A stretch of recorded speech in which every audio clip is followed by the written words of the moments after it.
connection with the drug bust or if anyone is in custody.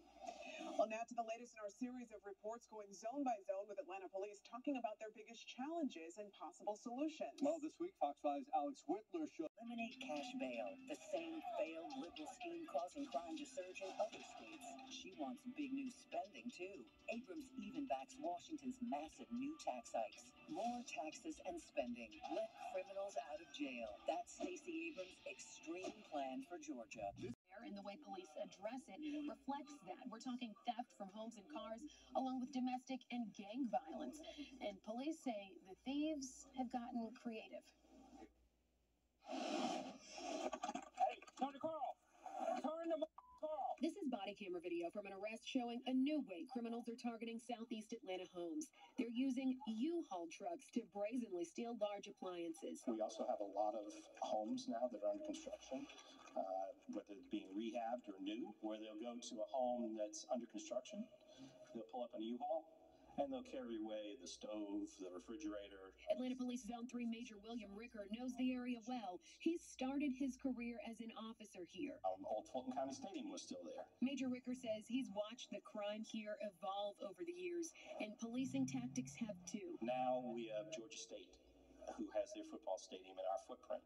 And we've been lucky to partner with them, where we take a bike patrol and we team them up with their bike patrol, and they patrol the Summerhill neighborhood. Numerous homeowners with doorbell cameras have registered their devices with police, which lets them know there could be footage should a crime take place nearby. The other angle on that is the local businesses. Those business cameras will help police catch criminals in the act in real time. In the residential areas, many of those crimes are car break-ins. Police say criminals are on the hunt for weapons, and they need your help to cut back on those potentially costly crimes. When you go somewhere, clean up your car. It's a clean car campaign. It basically means do not have anything visible inside that car. Of course, anything visible also includes guns or weapons. Major Ricker also says those domestic violence calls often arise from failed conflict resolution. Atlanta police representatives tell me they've tried to provide families with counseling resources to find ways to de-escalate circumstances. Next week, we'll head to Zone 4 or Southwest Atlanta. So if you live there and there's something you'd like us to ask police, don't hesitate to send me a message. I do check my email and social media accounts daily. At the live desk, Alex Whitler. Across the street. Now, this woman didn't want to go on camera, but she said she was hiding in the back of her house with her 3-year-old daughter during the entire standoff. Police say the two deputies were ambushed after they tried to serve the warrant, and in the hours that followed, loud bangs echoed through the neighborhood. The two men we know now as the suspected shooters, Christopher Cook and Christopher Golden, eventually surrendered. I spoke to a former FBI agent who used to live in this neighborhood. He said he knew the Cook family personally, but tonight, his heart is with those loved ones of those deputies. These are just two relatively young sheriff's deputies who are out doing their job, never expecting anything like this to happen. And, to be gunned down like this is an ambush. And I just hope the community thinks about the fact that there's two families right now who are grieving the loss of their sons and their husbands and their fathers. And as we heard in that news conference, the law enforcement community is still reacting. Coming up at 6, we're going to be talking with that FBI agent on how he plans to help. We'll also be looking at more of that home security video. Live in Cobb County, Rob DiRienzo. the city's Old Fourth Ward neighborhood. According to police, the security officer confronted 3 suspects breaking into vehicles.